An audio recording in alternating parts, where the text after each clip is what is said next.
Midterm. Anyone? Yeah. Hello? Hello? Hi. Hi. Unfortunately, the audio picks up you guys, so I have to yell, otherwise you have to shut up. So, sorry. I gave a question, though. I will. Sorry about the rain. I did not plan on that. I was trying to get a drought, so my job security would be very good. But unfortunately, we have winter arriving. Midterm. Let me talk about the midterm. It's probably on the top of some of your minds. We have made the midterm up. The format is as follows.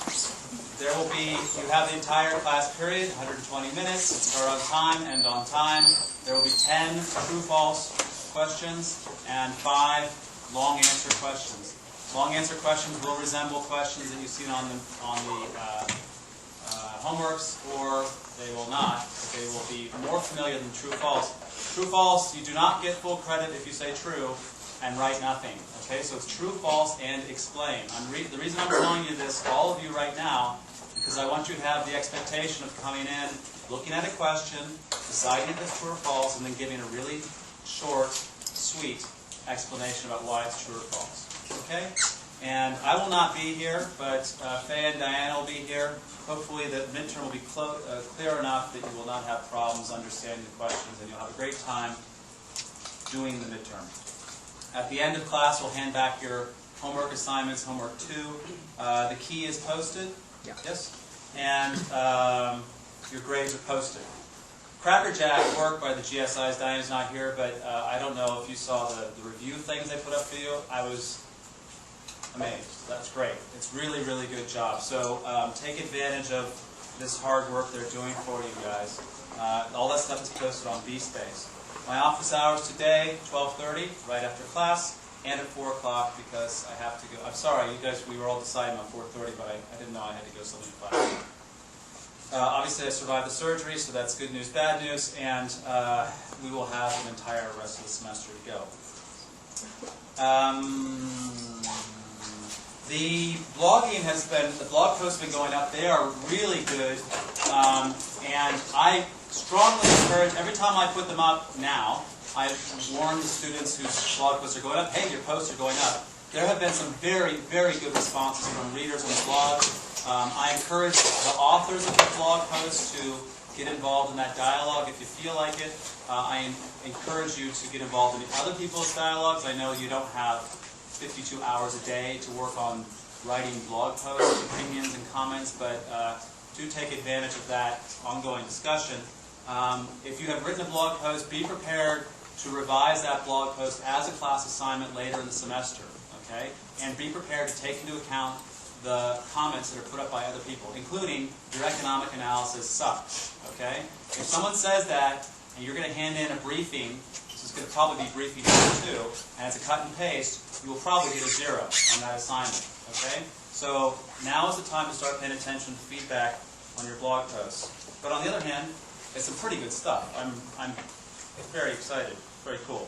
And congratulations to everybody for putting in the effort. They will keep going up until roughly mid-November. Okay, it's just like there's so many people, and I just got to put them up in a couple of days. Any questions? Open questions? Yeah. I don't know if you answered this. Do we need a blue book for the midterm? No. Do not bring a blue book. You will be provided writing space. That'll be it. We're going to have single-sided in case you have to go to the other side. Try and keep your stuff. Don't write long essays. It doesn't help anybody. The TAs get pissed off. And no. Should be fairly basic. If there's calculus, it'll be basic calculus. Graphing calculators are prohibitive. And the same old, it's the same thing as everything, you know, all your crap on the floor, don't look at your neighbors, don't, you know, it's like typical midterm stuff. Any other questions? No? Nobel Prizes. I sent an email to you guys about Lynn Ostrom and Ollie Williamson, as I don't call him. He's up the hill at the economics department. It was a very, very big deal as far as people that work in natural resources are concerned. Lynn Ostrom, I'll be talking later about property rights. Lynn Ostrom has been working on the property. She's the first woman to win a Nobel Prize. And I don't know if that matters because she's so good, but whatever. She's a woman. And Economists? Economists, sorry, yeah. I mean, there's all these scientists and stuff like that. But I don't. The political economy of the Nobel Prize is interesting. I don't know how many of you saw that Barack Obama won the Peace Prize. That was a bit of a shocker. And the science prizes are for so first of all, there's the science prizes, which are physics and chemistry for enduring contributions. The physics prize was to the guy who. One guy did fiber optics, kind of important. Another guy who did the CCD, which was the CCD, I think, the thing that you could use to take photos. Really amazing stuff, but that was like literally 40 years ago. Obama won the prize for, hope. Which is kind of, I mean, where we were going was the wrong direction, world destruction, so I kind of agree with that, but it was a bit strange. But on the economics front, Oliver Williamson is the guru of transaction cost economics. Remember I was talking about the theory of the firm? It's kind of like I was predicting he was going to win the Nobel Prize, by bringing that into class. And he's just like this Cheshire cat. He just kind of sits there and smiles all the time, and apparently no one can read his papers. I've never read his papers, but he's a really cool guy. And Lynn Ostrom has worked. She's a political scientist, and she actually did her dissertation work at UCLA on groundwater management. So it's really strange because I've known about here for a long time because my dissertation is about water in Southern California. But her work is really important because she talks about how communities solve problems, and she's kind of outside of the mainstream economic framework, which would predict that we would have a tragedy of the commons, for example. You guys remember the fishing game? Right? Lynn Ostrom is the kind of person who would come along and say, well, how do fishermen not have the fishing game disaster? Right? So she has had a major impact in terms of bringing reality into the academy in terms of economics. She calls herself a political economist. I think that's a very appropriate term. If you read anything that she writes, you will be enlightened. She's just really a very... Is that a drip? Is that on somebody? You guys are cool? Put no umbrellas in the classroom. We're on the bottom floor. How far is that drip traveling? Okay, so Lynn Ostrom, awesome. Oliver Williamson, awesome in a lesser degree, although he does get the Nobel Prize-winning parking place, I hear. And I'll get more into property rights as we go down. Oh, pop quiz. Okay, so this is not for your grade in the course. This is merely for pride. I have a colleague in Norway, and he was upset that I was not clearly labeling my axes. Who here thinks there's a choice here? You get a choice of P or Q. Who here thinks that P goes up on this axis? Raise your hand. Who here thinks Q goes on this axis? Which graph is it? Supply and demand. What is that? P and D. Supply and demand. Extra points. Who here thinks the price goes up there? And Q. Okay, Gorm, you hear that? All right, so shut up. They understand. Okay, so I sent out an email on, just as part of my, you all pass. I can't write. That was one of those subtle hints, I was like, corporate social responsibility. I sent along an email to you guys, a bit of a spam. This is an opinion. You can write it down, but it's going to be pretty quick. Corporate social responsibility means that profit maximization is not the point of a firm. Now, in economics we talk about optimization, we talk about utility maximization, we talk about profit maximization. So, corporate social responsibility is, you're a corporation, you're Federal Express, you're Walmart, whatever. That profit maximization is really a problem because you're really trying to pay your employees less so you can make more profits, or you're trying to buy goods for less and sell them for more. You shouldn't do that. That's just not nice. What you should do is you should pay your workers more, and you should make sure you contribute some money towards the environment and take care of your community and stuff like that. That's kind of and I agree. I realize it's kind of a straw man version of a corporate social responsibility. But corporate social responsibility is kind of a code word for do everything that we think is a good idea, we, an activist group, but as long as, even if that is in conflict with profits. Okay? Now, my opinion about this is that it is a huge problem. And the main, there's two explanations for this. The neoclassical economic explanation, which is the traditional explanation, is that the job of the company is to profit maximize. That money will go to the shareholders, and the shareholders will send it to charity or to the community or whatever, right? If the company goes around and says, "Oh, we're not going to do that. We're going to take care of our, the endangered species in the Gulf of Mexico, or we're going to build a children's halfway house or whatever," then the corporation kind of loses sight of what the hell it's supposed to do. Okay. In Germany, it's very common, very famous, that they have workers on the board. I don't know if it's the board. Are you German? No? Yeah. Is it called the board of, not the board of directors, board of advisors, something like that? Board of stakeholders. There's this kind of. You mean in share, like? In companies, they have worker councils that are voting on corporate policy. Yeah. Yeah. So what happens here is that the workers will say, well, profit maximization means lowering our wages. We want higher wages. And so potentially the wages will go up. Well, this becomes good for the workers, but not necessarily good for the company if it weakens the company, especially if it's a German car company competing, for example, with a French car company, which doesn't care about their workers, right?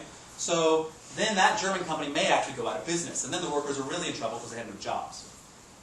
Much worse than that is when they say, oh, we're going to support the environment or social justice or whatever. Not that those things are not a good idea, but when the corporation goes and does that, then the CEO takes a bunch of money, goes over to the charity, delivers the donation, gets the photo, and then goes back, and who knows what that did for the company, right? Even worse, the charity might be run by the CEO's wife, right? Even worse, the charity might be paying him a backhander, a bribe, to donate the company's money. So the problem with corporate social responsibility is that it quickly blows up into, let's do everything right for everybody, and the company loses concentration on what the hell it's supposed to do, which is to make money. Okay? If a company makes money and gives it back to shareholders in terms of dividends, then the shareholders decide how to donate that money according to their own personal desires. If I'm a shareholder in a company, and the company is supporting, let's say they're supporting the San Francisco 49ers because that's a good charity, and I'm a Raiders fan, then I'm not a happy shareholder. You see, there's a bit of a problem there in terms of incentives, the principal agent problem that I talked about before. So this is, as far as I'm concerned, an evil idea, but if you like it, go ahead and volunteer for those guys. And that's my opinion for today about CSR. Right. Questions about that? Yes. You said you had two explanations? Well, the neoclassical explanation is you should donate the money to the shareholders and they'll do the right thing. The other explanation is that it's more like greenwashing and corporate propaganda. Oh, yeah, we do. Like Starbucks, I looked at this one time. Starbucks and Fair Trade Coffee. They were spending, I think they were, so the whole idea of fair trade is cut out the middleman. That actually creates all kinds of other problems because now all the middlemen are out of work. But you cut out the middleman, and then you sell this stuff to your customers for, instead of whatever, $12 a pound, which is their too expensive coffee, they sell it for $15 a pound. Of those extra $3, maybe 50 cents goes back to the farmer who's being helped, right? The other $2.50 goes to the bottom line. That goes to profit. So in a sense, it's a kind of advertising. And the consumer's like, oh my God, I'm saving the farmers. I'm buying $15 a pound coffee. And those farmers down the road might be getting more money. But then the thing that I was thinking about is that when you cut out those middlemen, now they really depend on Starbucks, right? So if Starbucks decides to cut them off, now they're screwed, right? They have no marketing channel. So, and also I think Starbucks, and when I looked at it a little while ago, now I think they're the biggest buyer of fair trade coffee in the world, but Starbucks still only runs about, I think it's way less than 5% of their coffee is fair trade, right? So they have all these fair trade signs everywhere in the store, but they don't have the 95% of their store advertising space dedicated to evil coffee that we buy everywhere else, right? So it's more of a greenwashing advertising scam. In the Germany example, I think that system works for them. Germany has the highest percent of renewable energy that they use for all their energy than any other country in the world, and a large portion of that is from private companies. But why do they have the highest proportion of renewable energy? Government subsidies. No. No? That's because electricity is so expensive. Ah, well, okay. So, Well, government taxes that- or government subsidies? Take Well, your that pick. makes a huge difference, though, because Yeah. I mean, I agree, it's also subsidized, but They subsidize solar, for example, it is subsidized solar. but they and- tax other And it energy. is, I think it is just generally everything, water, electricity, is much more expensive than here compared, which I think is good for two reasons, is people don't use as much, and It's people look for conservation. alternatives. Yeah, So. yeah. So it's not because of corporate social responsibility that they're doing renewable energy. It's because it's profit maximizing or subsidy maximizing. What if like a firm had like a coal plant in a town in like Ohio or whatever, and it was like polluting Right. for like local water? Right. Do you think the company would have a responsibility to clean that out? That's a different question. So this is an interesting thing. The whole Wall Street blow up and the bribery of politicians. When I look at that bribery negotiation, I've got my company here and my what's a symbol for a politician? My politician here. Okay. Now the politician has market power. They're a monopolist, right? The company is competing with other companies. And they're all offering bribes to the politician to get privileged access to a market, to a product, to a contract, something like that. A regulation, more importantly, right? So all of them are offering bribes to the politician. It's definitely a bilateral deal. They are making a deal with each other, but the person who's wielding their power to corrupt society, in a sense, by polluting the environment, is the politician. Right? We should not be surprised that firms want to go around. Remember, I read that quote from Adam Smith. Right? We should not be surprised that firms go around trying to bribe politicians. What we should be surprised or upset about is the politicians are betraying us. Right? So that's what pisses me off. Right? If you sit there and say, is bribing the politician in line? Bribery, remember, used to be tax deductible. Right? It was a business expense. It was still tax. I don't know if it's still tax deductible in some countries. But bribery was considered a tax deduction. And that's a legitimate business expense. And those firms are all competing with each other trying to get an advantage. The person who is allowing them to bribe is the politician. The politician can say no, and then the company can't do anything because the politician is a monopolist or a monopsonist in this case. So, in terms of mountaintop removal and stuff like that, most of that is enabled by politicians. And the companies are maximizing profits given the regulatory environment. If the regulatory environment would change, they would not pollute. So they have no responsibility? Nope, just their shareholders. And meeting the laws, right? But who writes the laws? Back to the politicians. But then, so if you say that that's true and there's one country, the politicians are actually honest politicians, nobody's allowed to pollute. What does the company do in profit maximizing, with that goal, is they move to another country where the politicians are Corrupt. still corrupt. Right. So, and you wouldn't blame the company for that? You would blame the politicians in the other country? Well, what outcome are you talking about? Well, I'm talking... Polluted environment? Yes. So say, I'm talking say that America has strict regulations on pollution, and the firm goes to Mexico and they pollute there. Right. Okay. So do I blame the American government for having strict regulations on pollution? Or do I blame the company for going to Mexico and polluting under the laws of Mexico or the corruption of Mexico? Yeah, so who do you blame of the three? I would blame the Mexican government. Because they You wouldn't- can't get you their wouldn't- act together. But you wouldn't blame the company? I mean, that makes the decision that they know is wrong and will harm thousands of people and kill wildlife and God knows what for doing that? If I had to place blame, who would I place it on first? I would place it on the government first, the company second. Look, here, how do you fix the problem? How do you fix the problem? Let's say that the government of Mexico is not corrupt. Is the company going to pollute? No. That's how you fix the problem. So then what would you think about a regulation that American politicians said, well, you can only sell your products in America if they were produced in America under our regulations. You cannot go to Mexico to escape our regulations. So would you then agree with that, or would you say, no, that is keeping the company from maximizing their profits? This is a notion of exporting social justice, which is debated back and forth. And that makes more sense in the same context of regulating pollution in the country. Right? So the idea of food imports, for example, there's a whole problem or fear that if we have clean food production, I read the other day that some huge number, like 76 million Americans a year are stricken by food poisoning. As a percentage of the population, this is like 200 times the rate in France, for example, right? And you know French cheese is good, but this is some serious difference, right? So that has a lot to do with the failure to regulate food safety in this country and the complication of our market, which is a big market. But also, it's like, whatever, you know, remember they used to, I was an ag econ at Davis, right? That's why I heard someone was like, yeah, we feed plastic sponges to cows. The cows eat them.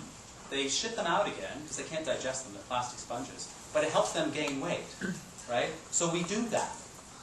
And I was like, I'm not sure I want to eat that cow, right? This is a good reason to be a vegetarian in this country, right? Or mad cow disease. Let's just feed diseased animals to other animals. So, you know, I'm not saying that there's not problems in all these different countries, but so anyway, back to the, so you raise the standard and you say that U.S. beef shall not have sponge-fed beef, I guess is the word, and then we will not allow sponge-fed beef to come from any other, from Paraguay or whatever, which of course is grass-fed beef.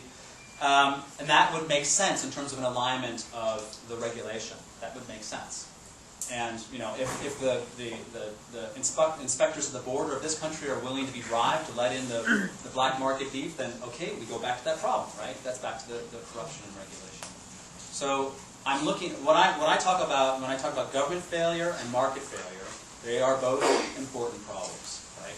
And in the case of corruption and bribery and all kinds of law breaking, you have to look at who is enforcing the laws, not who is breaking the laws. I mean, murder's illegal, people still do it, right? So it doesn't necessarily fix everything. Other questions on this? I realize it's a hot topic, but and we will talk more about it. But, and you know, I think it's important. But it's important to think about the way to fix the problem, right? Asking companies to do the right thing is wonderful, but you have to ask what environment they're in, what rules and norms and what laws they're behaving under, what incentives they face, right? I would be very happy to shoot the CEOs of firms that you know, kill people, the Chernobyl, so they go to jail, stuff like that. That's not a problem, especially when they're breaking the law. Okay, pop quiz, CSR, price discrimination. Next topic. So this is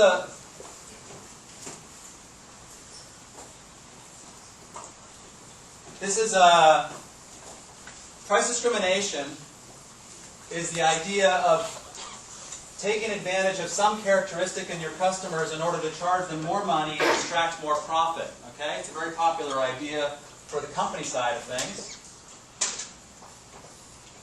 Let's say that we have a demand curve,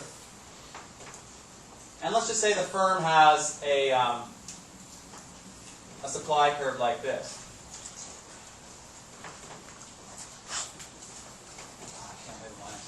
That's why I label the axes. I always label them wrong. So, in this circumstance, let's say it's a monopolist.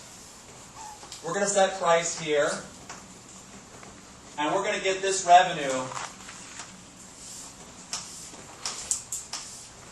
this extra profit, this monopolistic profit for the firm, right?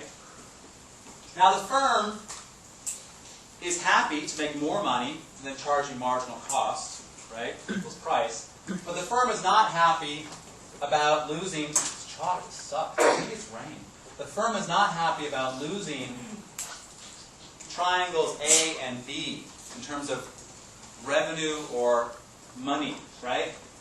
So what's called first degree price discrimination essentially is charging every, because this is an aggregate demand curve, many, many consumers, okay? So there's somebody up here who is willing to pay this much, but they're only paying this much. This person is getting a surplus. The surplus is the entire difference between what they're willing to pay and what they have to pay. That's just a basic definition. You guys understand that part? Yeah? Okay. So what the firm wants to do is they want to charge this guy, let's call this guy Mr. X, okay? Wants to charge PX to Mr. X, right? And there's going to be a PY, and a PZ, and a PA, and a PB.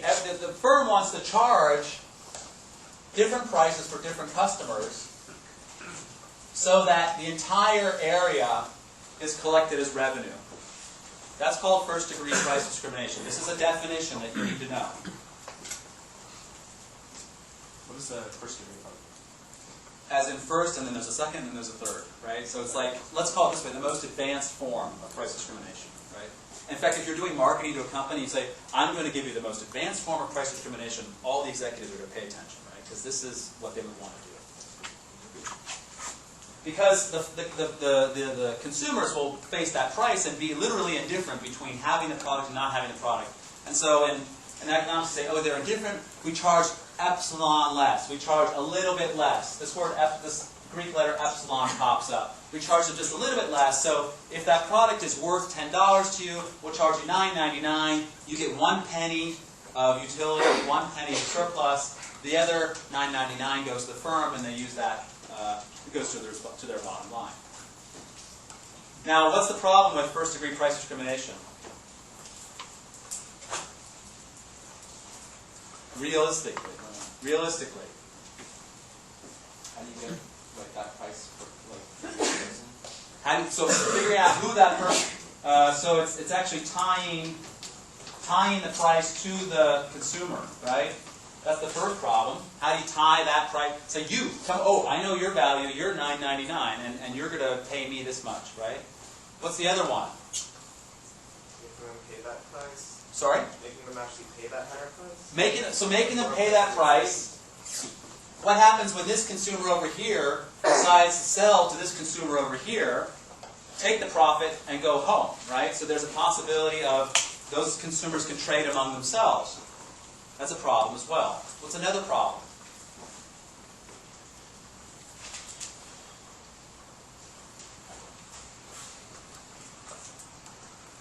There's water.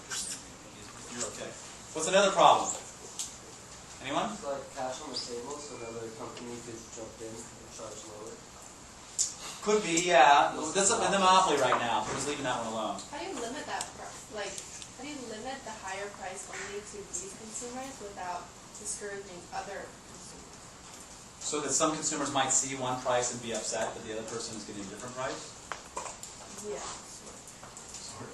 It's like so just the whole equity issue. Like, I'm paying one price. Why am I paying one price and you another price? Actually, that was a good example because a couple years ago, Amazon started trying to do differential pricing for books on their website. Did you ever hear about this?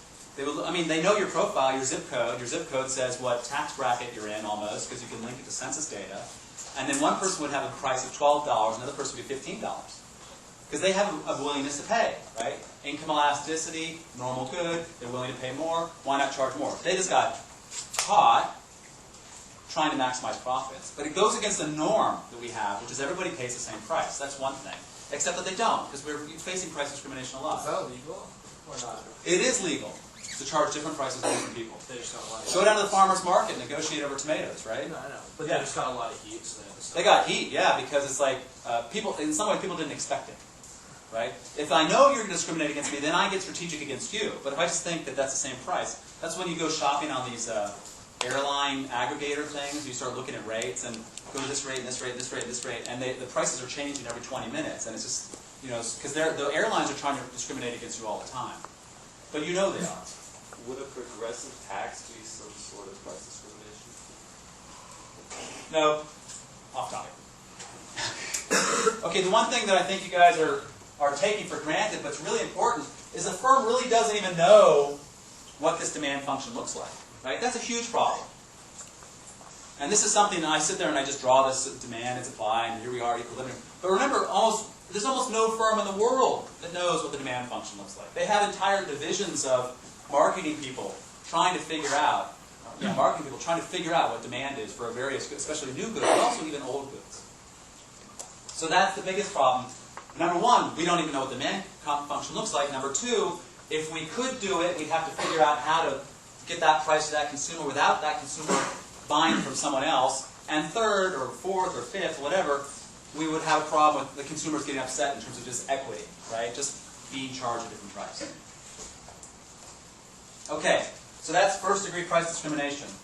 Can I erase this? Yeah?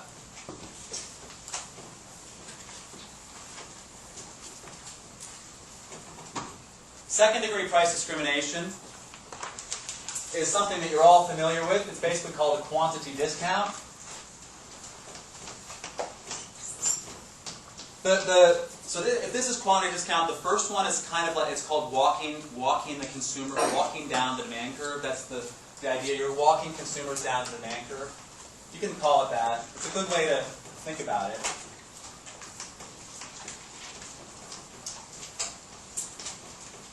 Okay? So second degree is a quantity discrimination. Here's a simple example.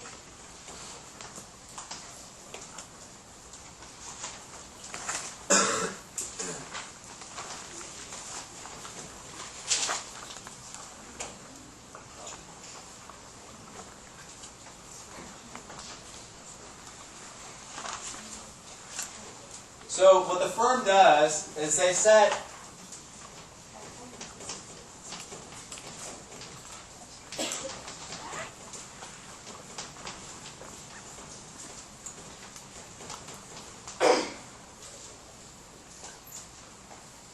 basically what happens is that if you only buy one unit, you have to pay $4. Okay? But if you buy 3 units, it's $2 each. It's like buy 2, get 1 free, right? It's not buy 1, get 1 free. Hey, I'm buying 1 already. That's kind of dumb. Why not get 1 free? But if I buy 2, get 1 free, or if I buy a big chunk of minutes on my phone plan, right? Or I go buy, if I buy a big bag of rice versus a little pound of rice, that kind of thing. These are different versions of quantity discrimination. The thing that's important about that is that you don't need to know anything about the consumers. That's really helpful, right? You just set the price. The consumers walk in and they say, oh wow, I'm going to buy a lot and I'll pay a low price and I'll pay that big price. And that person will buy that package, and then the other person will say, oh, I only want 1 unit and I don't care about, I can pay 4 and get 1 unit. I only want 1 unit. I know I could pay only 2 more, but I don't want 3 units. You see how people will sort themselves out into kind of the 2 different categories? Does that make sense? The company has an easier time doing it, and that's why, in some ways, first-degree price discrimination is theoretical. It's very, very rare to see it, but this is very, very common because it's so easy to do. My favorite example of a kind of a quantity discrimination is the so-called 2-part tariff.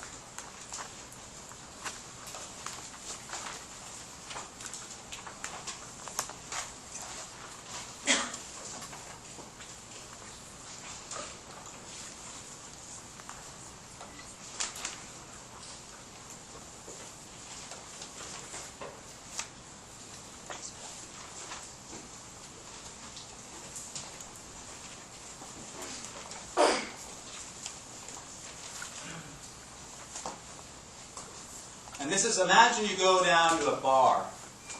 What's the big bar on Telegraph that has cover charges? Is there a bar on Telegraph that has cover charges? Blake's. Huh? Blake's? Okay, so Blake's. Blake's on Telegraph has ladies' night. Have you ever heard of guys' night? Now think about this for a second, right? So what's going on is they actually charge the price equal to marginal cost for beer. Alright? And then a guy will come in, the guys have got a bigger demand curve because they like beer more. I'm doing some stereotypes here, okay, so ladies that are chug-a-lug girls, just stay with me for a second. The chug-a-lug girls love ladies' night at Blake's, right? I get in for free, I drink as much as I want at marginal cost. But the ladies tend to have the lower demand curve, and then what happens is you charge prices equal to marginal cost for beer, but then you charge the guys the cover charge. Right? And the cover charge is the area of the surplus that the guys are getting from the beer. And the ladies, right? If there's no ladies, then everything collapses. That's one of these interesting things as well. Unless it's Blake's on Castro. I bet they do have, like, I don't even know what they have in Blake's and Castro, but it'll be some form of price discrimination. But what they're doing is they're basically saying, yeah, come on in, drink as much cheap beer as you want, but you're paying $10 at the door, and all these girls are in there because they got it for free, and the girls might only have one beer, so the girl's like, oh, I just spent $2, and I'm in here for free, and there's all this, and the bar is making all their money off the guys, right? That's the classic form of a two-part tariff. 2 parts, 1 price for the beer, 1 part for the cover charge. The company is getting all of the surplus under this hypothetical. They're getting all the surplus from the guys. They're leaving this on the table for the girls. Could be a discount, whatever, but they leave it on the table, or they just make it smaller.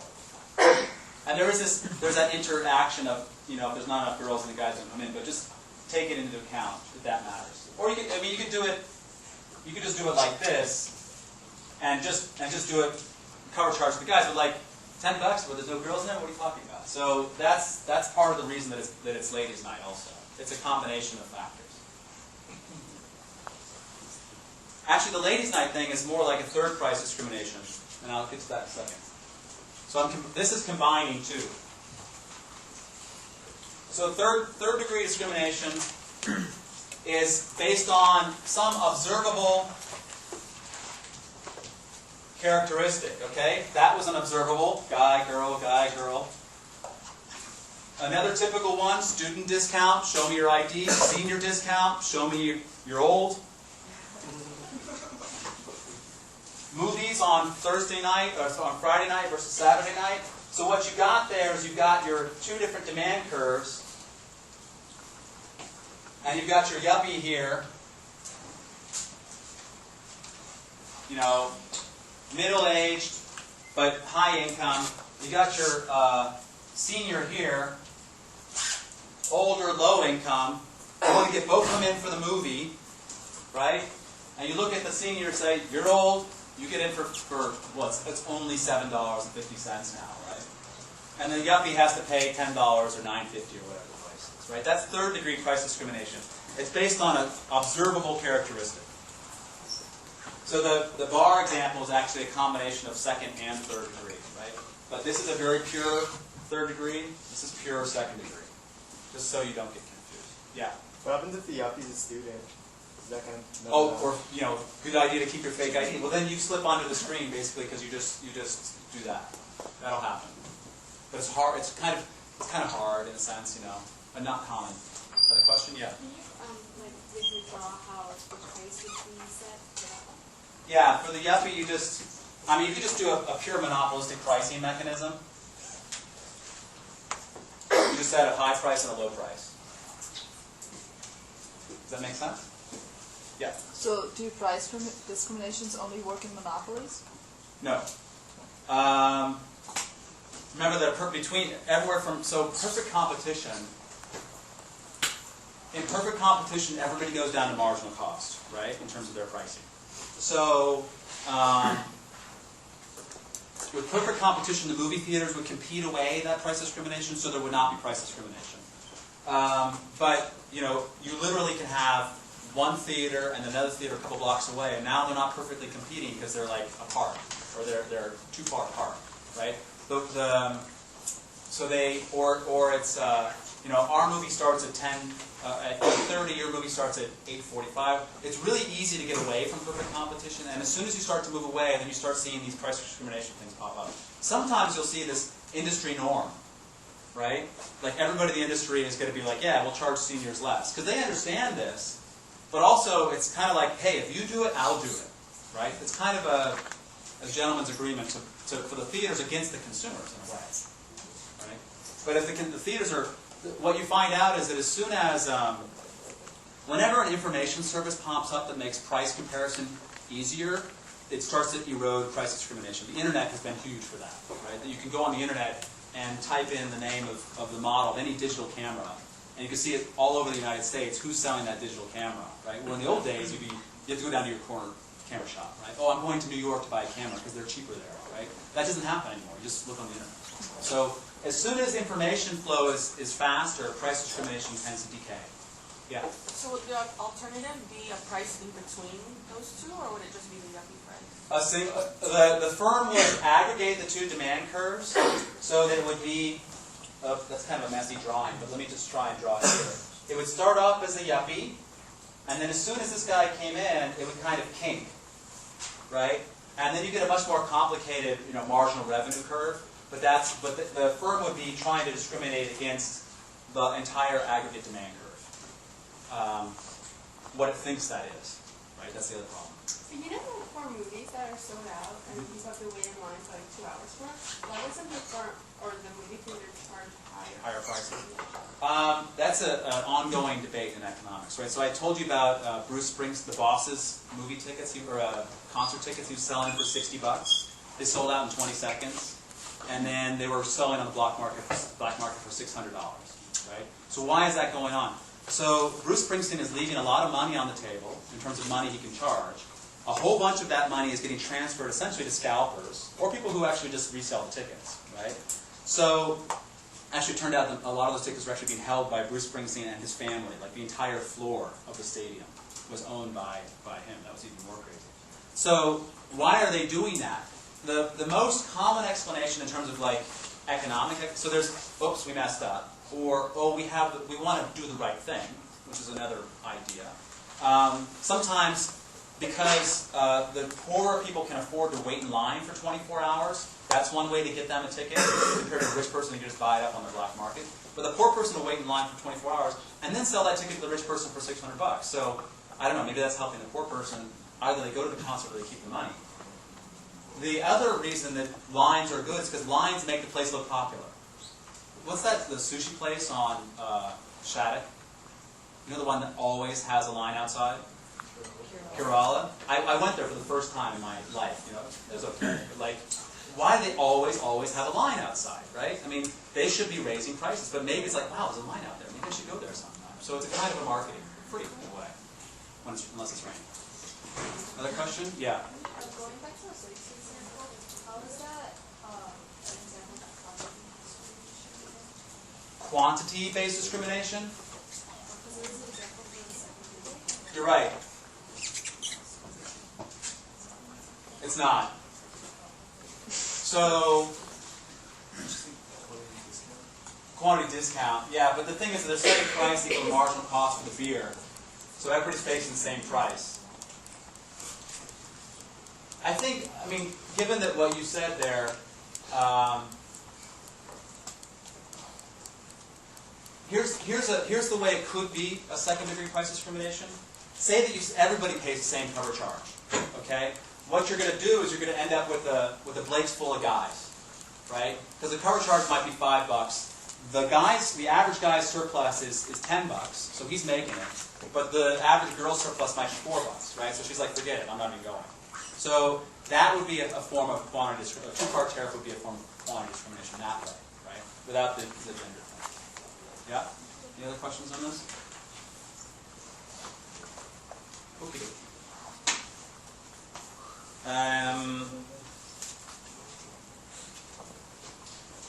Let's get at some jargon. The word shadow value. This is a clarification. I might have mentioned it before, but I want to make sure you guys understand this.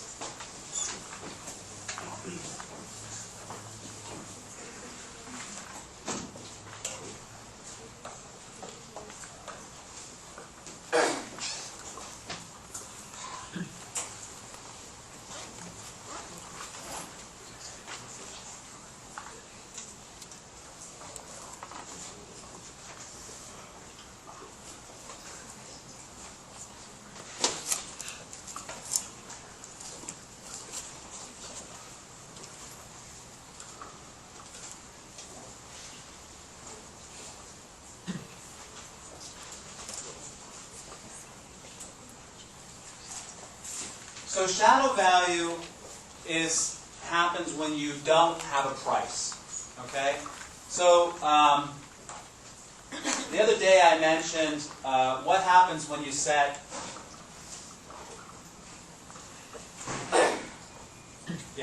what I mentioned is that what happens when you set a price ceiling. Forget the supply curve, sorry about that. You set a price ceiling.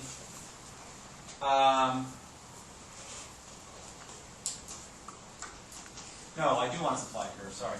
You set a price ceiling, so here's a market clearing price. and you set a price ceiling here, and the demand is greater than supply, okay? So there has to be some way of rationing that good. And I think I think what I did is I said this is P1 and this is PT, and PT equals P1 plus P2, right? So P2 is that difference here. If I haven't screwed up this diagram too many times, you guys remember that when I wrote that up? No? Okay, well, here we'll do it again. So the government sets a price ceiling. That's P1. That's cash. Okay? Now, there will be a shortage of goods at that price because of the supply is less than the demand. And the market will clear because consumers will essentially spend this distance or this area here. They'll spend that in terms of time or transactions costs, right? Trying to acquire those goods at P1. So they will pay a total price, PT, equal to the cash price, P1, plus this differential called time. So that's the example of the cheap tickets to the concert, or the cheap tickets to the movie. Oh, the ticket only cost me $6, but I waited in line for 4 hours. Okay? So PT equals $6 plus 4 hours.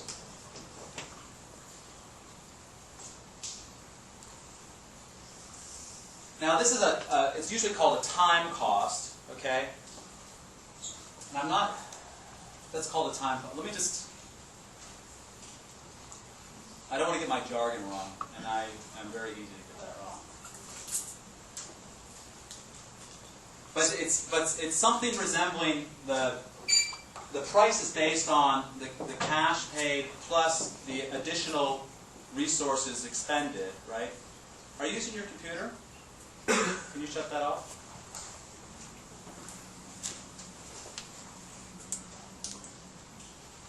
Thanks. So it's the cash plus additional resources used, okay, to acquire that good, or the additional price. It reflects both costs. Shadow value essentially is, it means a non-market value.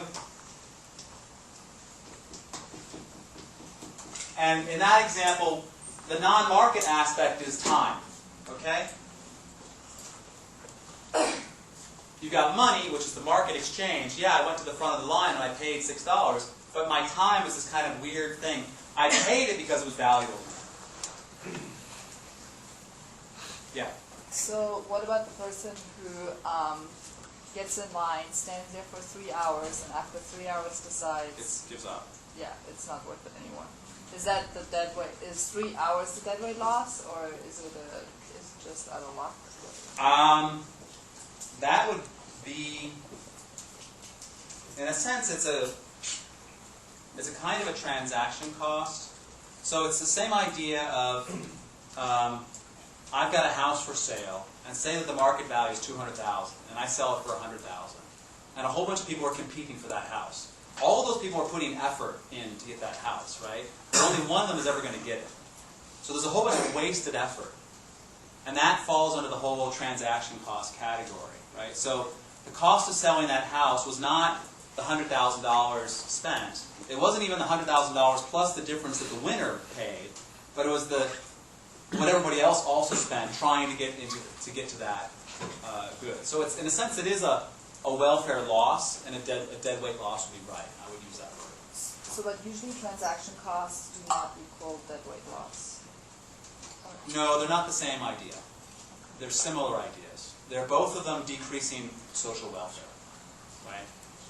And sometimes the transaction cost might be so great that you should never have gone down the road of making the transaction in the first place, right? So there's a social negative welfare. It's kind of like if I went out on the quad and I threw a $100 bill down, not today, if I threw a $100 bill down in Sprawl and there was this riot and someone ended up in the hospital, and somebody got the $100, but there's like $1,500 of medical damage and all the people have bruises, and it's like I could destroy social welfare with things like, war is actually good at social welfare destruction. So the shadow value is the amount between that price paid, it's the amount of like non-monetary. Yeah, I'll get into a better idea of shadow value in a second, but it has to do with not price stuff. Okay. So if you think price, not price, that's a good way to start. Okay. But it's kind of a vague concept Yeah. in the sense of these diagrams. But I'll, So if you label that graph, where would the deadweight loss be for like the price? Like, is it the same as just, that's like what a price ceiling is, and then there's the shadow cost? We just well, talked so about? the deadweight loss from a price ceiling, this here is all, that rectangle is the cost of queuing, right? That's a time cost, it's just cost, right? And it is a deadweight loss in the sense that in a market, if they had been able to pay that price in terms of money, the money would go from the buyer to the seller. So it's just a transfer of welfare, right? This area here is a different deadweight loss related to the price ceiling, that triangle. Okay. Okay? So there's a whole bunch of loss going on right here. That's, I guess, the one way to look at it. And this one is related to queuing costs. This one is related to reducing the volume of transactions in the market. So when you ask like the classical, like where's the deadweight loss and a price ceiling, it's still that little triangle. That's what we said in our section, but I don't know if it's... No, I would clarify that this is deadweight loss and this is deadweight loss. That's not, that's welfare destruction, okay? So it's time being spent, but it's not, if it were money, it would be very simple. It would be like, here's $5, and it's just a transfer from one person to another. That's why, interesting, so let me look at a counterexample right next to that, and I'll take the other questions. This is like an interesting topic. So, say that a monopoly comes in and tries to accomplish the same thing, but they use price discrimination, okay? So the price ends up, PT is the same price. Let's say PT is the same price. But now what's going on is that we have this deadweight loss from the monopoly, the same deadweight loss of reducing the number of transactions. But this difference here is money that's transferred from the consumer to the monopoly. From a social welfare perspective, that is not a loss. Okay? It's just because social welfare, the aggregate, is the same. Okay? But this is a loss because it's just pure, it's just like time wasted. Resources in a sense. Other hands? Who's the other hand? Yeah. So for shadow value, do you consider bribes for shadow value? No, bribes fall into a different category related to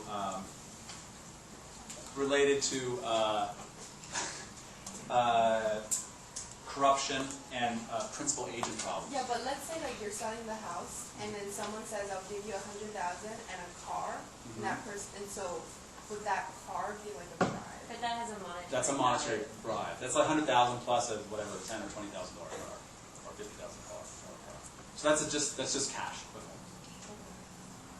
So the distinction between the shadow value of 4 hours of waiting in line and the opportunity cost is that opportunity cost is measured in money terms, or is there another distinction? No, you're right. So the definition of waiting in line is an opportunity cost, and it has that kind of cash value of lost something, and it's a loss. It's still a loss. Yeah. Right? It's still a deadweight loss.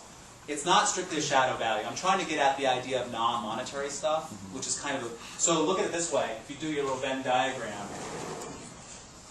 here's shadow values, and here's things like queuing in line, stuff like that, lost time. So opportunity cost.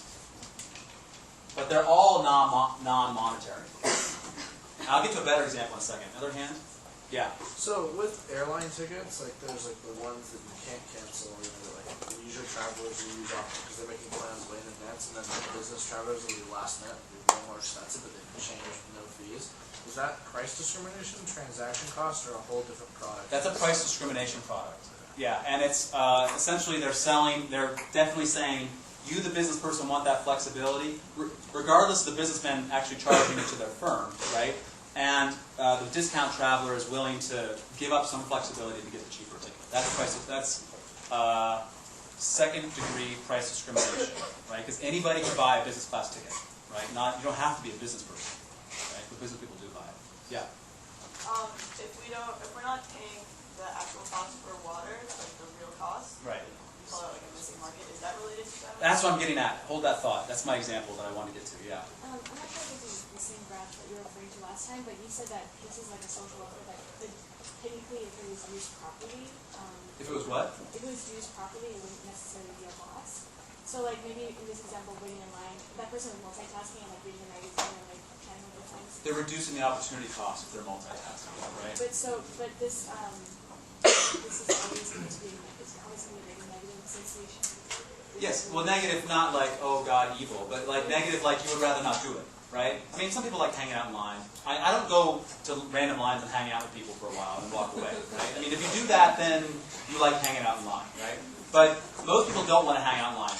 What people do is they minimize the cost of hanging out in line. That's why people that are commuters that are driving from the valley into the city, oh yeah, I listen to the radio on the way, I eat my breakfast, I do my makeup. It's like, yeah, but would you rather not have a 2-hour commute? Oh, well, yeah, actually I would, right? So they're trying to lower that cost of that commute. So the shadow value is never really going to be something that you want. It's shadow value represents the cost you're willing to pay in order to get what you want, right? But you never want to pay it. Just the same way as that, like, remember the protests, I don't want to pay more money for my fees. Yeah, who wants to pay more money for their fees? Yeah. So I just wanted to clarify, so you said shadow value equals non-market, so when you are looking at just like a perfectly competitive market, do you consider that shadow already in that diagram when you find In a perfectly competitive market without externalities and stuff like that, no shadow value. Everything's cool. And there's no price that it's shadow value. If the market has If no it's a price, non-price type of, I mean, there's not, so we're talking about non-price ideas, and opportunity cost is one word. This is, I'm claiming that, so shadow values are also another word that's thrown around. I'll get to the water example, that'll be a better example. I'm wondering about missing market, because you talked about there's no diagram. That's the same thing, missing markets, yeah.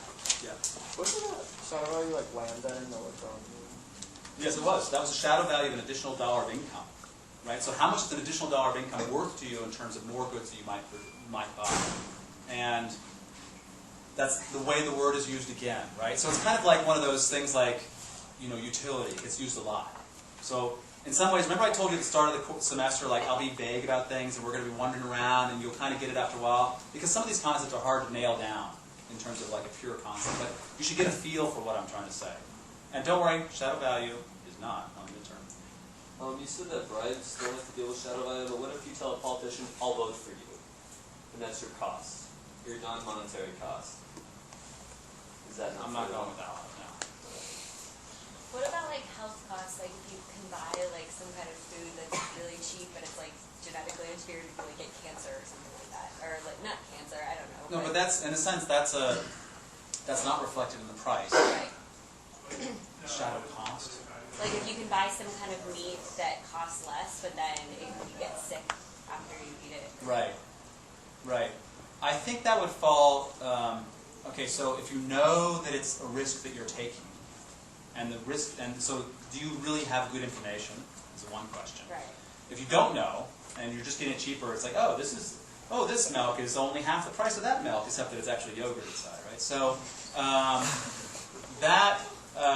so if you really know what's going on in terms of getting that discount, then you're buying a different good. You're buying a decayed good, or you're risking your life, right? The same reason that some people take life-threatening jobs in exchange for a higher wage. That's how when I talk about value statistical life. Let's stop the tape for a second, Faye. Okay. Is it going? Good. Okay, so the better example, and I'm sorry that I started with the worst example, is something like the environment or water or something like that. So what we want to do here in terms of shadow values is we want to say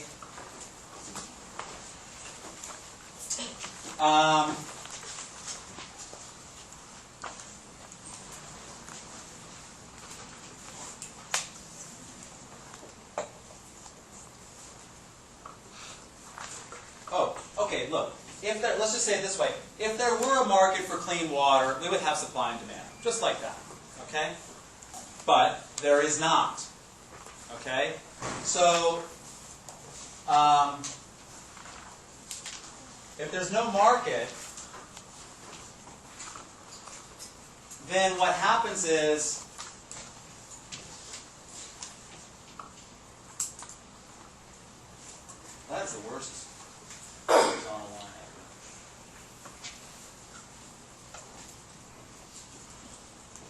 what happens is you have this P star, this shadow value. I should get my ex-girlfriend to do this lecture. She did a presentation on shadow values. I feel like an idiot. So anyway, you should do, you would be willing to pay P star for clean water, right? But there is no market, right? There's just like, there's a lot of water out there, right? It could be because there's no market mechanism, there's no way of collecting money. It could be that there's a commons, it could be there's a free rider problem. Whatever there is, there's not a market. And here's where this kind of matters.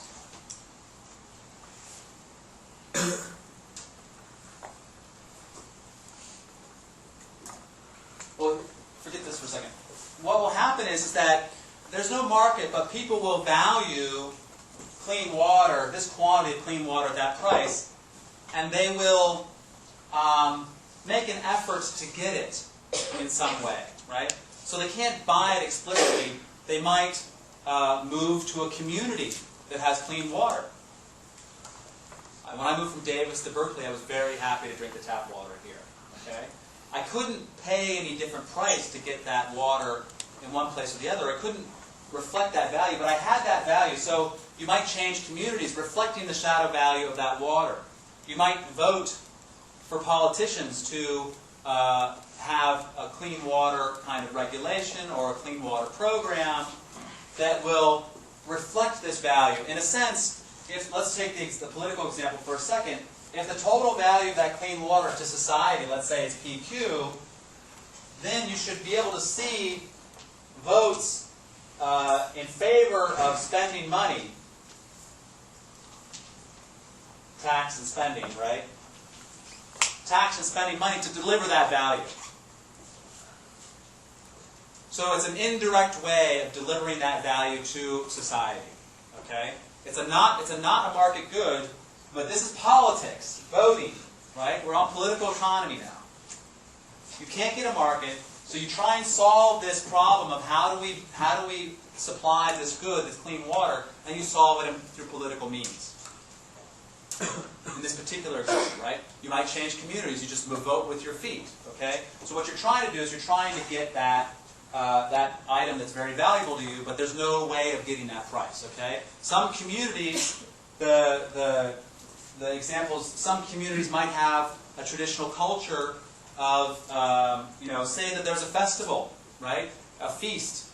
It's not economically rational to have a feast and invite everybody over and kill a pig and stuff like that, but everybody does it because they have that cultural value they're willing to defend. This is where there's an economist, one of my professors at grad school says, never say culture, because we don't know what it means, right?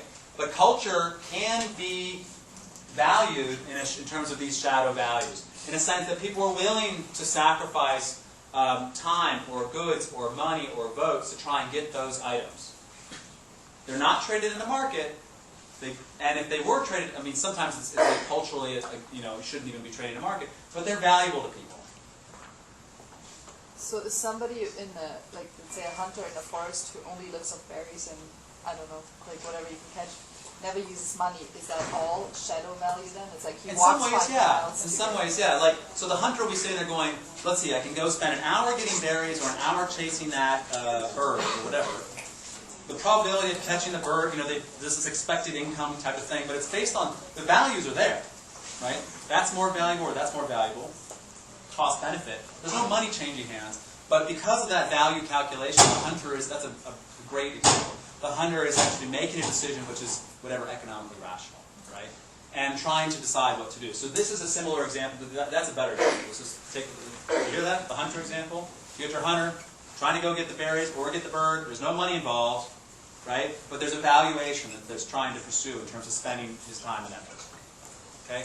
This is, because we're doing, this is environmental economics and policy, the environment is like the biggest shadow value in the world. People are trying to figure out how to do stuff about the environment, right? And there are going to be, it's not just amenity costs of dying polar bears, right?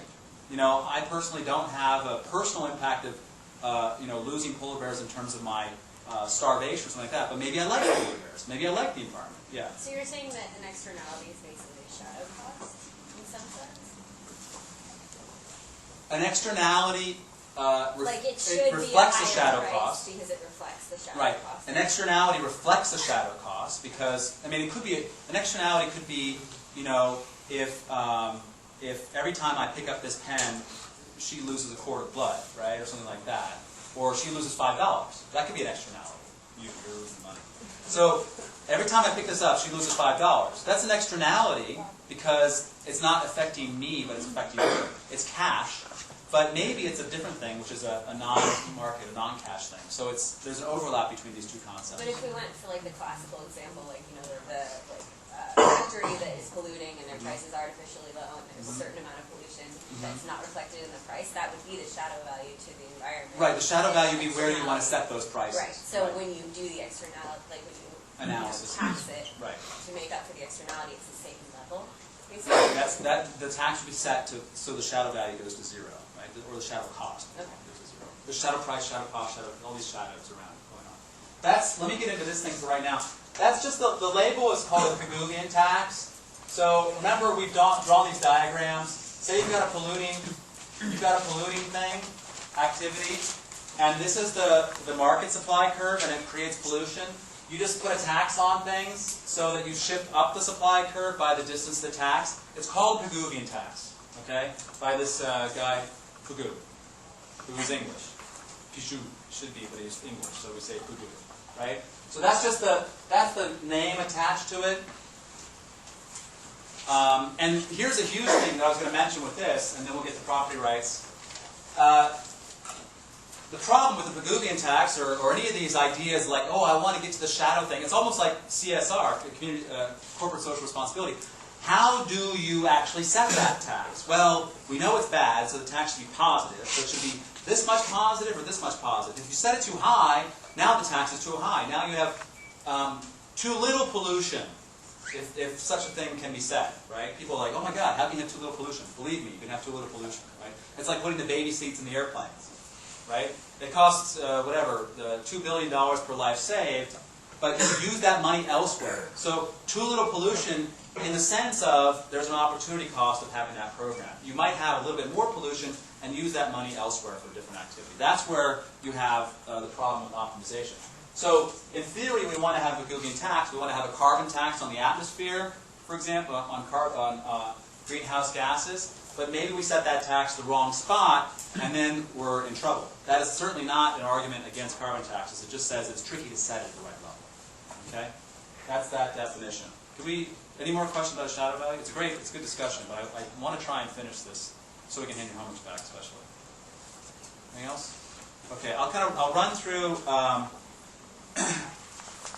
Okay, we're not that far off, actually. I'm going to just say this as an example because we're talking about these non-market amenities. Let's use this here for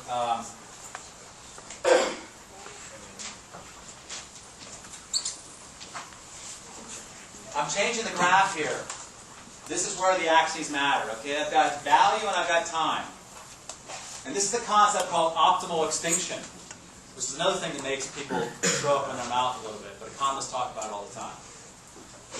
So say that you have an asset that is growing in value like this, and you have a different asset that's growing in value like this, A or B. Which asset would you invest in if you were a wise, rational, self-interested investor? B. Okay. Now, let's say that B is coal mining and A is clean water. Does that change your answer?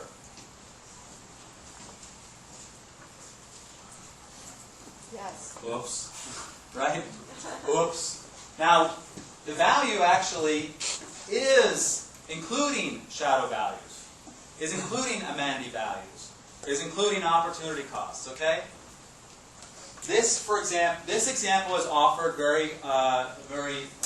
well, this example is, in some ways, the way that the United States exploited its natural resources to become a wealthy country, right? This example is given as a justification about why, by many developing countries, we need to develop now, we'll worry about the environment later. Okay? So there's an idea that it's probably a good idea to pollute our environment. We'll pursue plan B because we want that value. Yeah. But wouldn't the two cross actually eventually, and then A would be above B? Because the more you go with B, eventually that is actually part of what makes A more valuable in the future, right? Yeah. So so the problem with optimal extinction is that once it's extinct, there's no going back, right? So that had to do with I think in New Zealand the big, I don't know if it was a dodo in New Zealand, but the big The kiwi. huh? The kiwi? Oh, but that's Kiwi's not dead yet. No, that's the Not all dead, right? But the idea was like, let's eat these big, nice birds now because they're a good source of meat, right? In some ways, humans have been very good at extincting things because they go after whatever is easiest and cheapest and nicest first, and once that's extinct, they go find something else, which is the next best thing. We never start. If we wanted to be like all ecological, we would be eating algae and jellyfish and stuff like that, and all those high-value, lovely species would be around. But instead, we're going after the nicest things, especially things we want to shoot and put on our wall, rhinoceros and stuff like that. So there's this problem with the way that we value things and them going extinct. And we're going to get into this a lot after the midterm, so I just wanted to mention it now in terms of something to mull over about the, I don't want to call it, I suppose I call it the evils of economics. But let me get to the value neutrality of economics. Things that might be evil aren't necessarily. But let me get into property rights for a second, because this is a really useful concept also.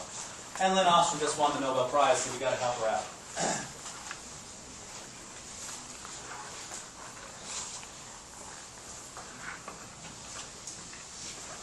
So the tragedy of the commons, the game you guys played, the fishing game, was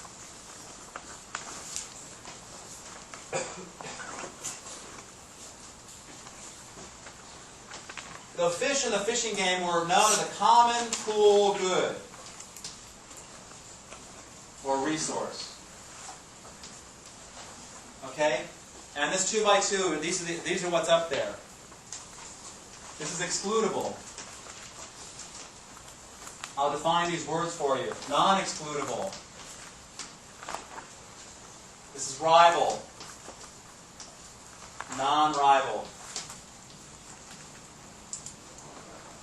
Excludable means that I can exclude you from consuming it. Okay, I can put a fence around it, whatever. Rival means that if I eat it or I have it, you can't have it.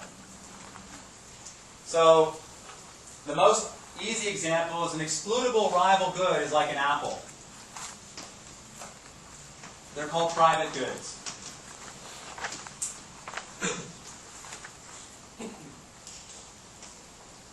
If I eat the apple, you can't eat the apple. The apple is rival. Okay? If I hold on the apple, you can't have the apple. The apple is excludable. Okay? The fishing game, the fish in the fishing game, they were rival. If I took a fish, you couldn't have the fish, or a candy. If I took a candy, you couldn't have a candy. They were rival. Right? But I could not exclude you in the first initiation when everybody was like diving in and taking. I couldn't exclude you from taking away my fish, our fish, the fish. Right? They're all there in that common pool. The similar example, when you have an aquifer underground, and someone sticks a pipe down there, and someone else sticks a pipe down there, and they both are pumping the groundwater. Okay? Lynn Ostrom started her work on this. Two people are trying to get at the same groundwater. It's a common pool good. How do you keep this guy from taking more than his fair share or whatever and destroying that resource? Right? It turns out there's two ways to do it. One way is to move that good into a private good, right? You make it excludable. You give somebody a property right. You say, look, you can only take half of the water in the aquifer. Don't worry about how you measure it. You can only take half of it. The other half belongs to somebody else. That's property rights. But what Lynn Ostrom did is she said, well, maybe there's a different way of doing it besides this whole privatization idea. Maybe we can have kind of a cooperative environment and say, look, we live next to each other. How about you pump, every hour you pump, I'll pump an hour. And if I pump an hour, you can pump an hour. So kind of a sharing idea, this kind of rules and norms, the kind of stuff that they have these Balinese water temples. And they had priests in the temples in Bali who would tell the farmers who can irrigate where and when. And they're all talking to the gods, right? But over thousands of years, the priests and the gods and the farmers, they all had this long interaction until after a while, the gods are pretty smart about how to allocate that water. Whether or not you believe in God. The Balinese water temples did a good job at distributing a sustainable amount of water across the rice paddies so that all the farmers had food, nobody starved, and there was water for next year. Okay? It's extremely complicated to describe. That's one reason that economists never go there, because it's too hard to think about, right? But it's stuff that has worked over many, many years. It's a thing called culture, right? It's like many cultures, has anybody read The Omnivore's Dilemma? You know the plot in The Omnivore's Dilemma, the theme is, we, Americans, have a hard time figuring out what to eat because we don't have a native cuisine. Right? We just go out there and there's like fast food row. It's like, wow, look at all that food, right? And we just eat a whole bunch of weird stuff. We don't know what it is, where it came from, and then we die of all kinds of crazy things.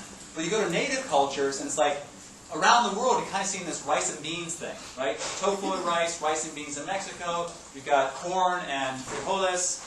Whatever. All these countries, you get this rice and beans phenomenon. In Nepal, they've got dal bhat. You could probably name your own rice and beans thing. It turns out to be a balanced diet. Actually quite cheap. Usually very sustainable, right? They don't have the Omnivore's Dilemma because they just eat what their mother tells them to, right? So, why did I get off on that tangent there?